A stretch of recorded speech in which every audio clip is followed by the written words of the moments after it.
नमस्कार दोस्तों, बहुत बड़ी खबर आ रही है। हैदराबाद के नगर निगम चुनावों से बहुत बड़ा उलटफेर हो गया है। हम ब्रेकिंग न्यूज आपको बता रहे हैं। नगर निगम चुनाव की ये ब्रेकिंग है, लेकिन ब्रेकिंग इसलिए है क्योंकि इतना बड़ा उलटफेर यहां पर हो गया है। हैदराबाद के नगर निगम चुनावों के जो अभी तक शुरुआती रुझान आए हैं, उसमें भारतीय जनता पार्टी को बहुमत मिलता दिख रहा है। वो भारतीय जनता पार्टी जिसने सिर्फ और सिर्फ 4 सीटें, फिर से सुनिएगा, पिछले चुनावों में 150 में से सिर्फ और सिर्फ 4 सीटें जीती थी, वो आज शुरुआती रुझानों में 139 सीटों के अभी तक रुझान आए हैं, उसमें से 87 सीटों पर भारतीय जनता पार्टी आगे चल रही है।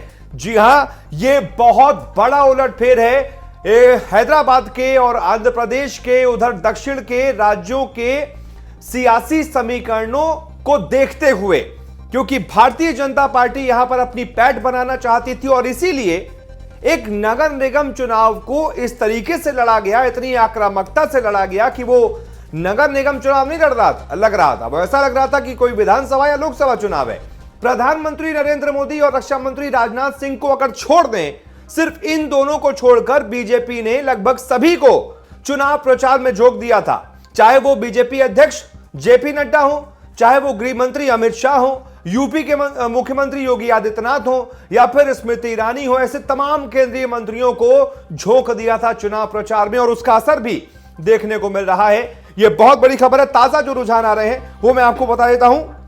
139 सीटों के रुझान सामने आ चुके हैं। बीजेपी 87 सीटों पर आगे चल रही है। वहीं तेलंगाना राष्ट्र समिति टीआरएस 33 सीटों पर आगे चल रही है। टीआरएस के लिए भी बहुत बड़ा झटका है और सबसे बड़ा झटका किसे कह सकते हैं, वो है एआईएमआईएम को, असदुद्दीन ओवैसी की पार्टी को, जो सिर्फ और सिर्फ 17 सीटों पर आगे चल रही है। पिछली बार 44 सीटें जीतने वाली एआईएमआईएम, और पिछली बार से एक साल में उसने पार्टी को और मजबूत किया है।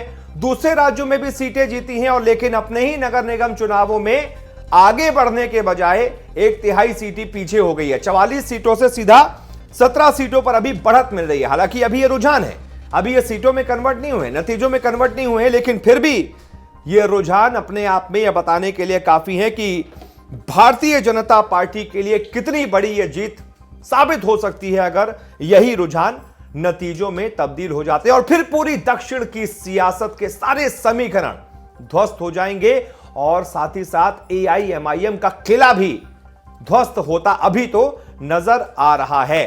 अब क्योंकि ये जो कोविड का काल चल रहा है, इसको देखते हुए शाम तक थोड़ा उम्मीद है कि देर शाम तक पूरे नतीजे आ पाएंगे, तो थोड़ा सा इंतजार कीजिए। लेकिन ये बहुत बड़ी अभी भारतीय जनता पार्टी के समर्थकों के लिए बहुत बड़ी खुशखबरी है, कम से कम अभी तक। बहुत बहुत शुक्रिया इस खबर को देखने के लिए।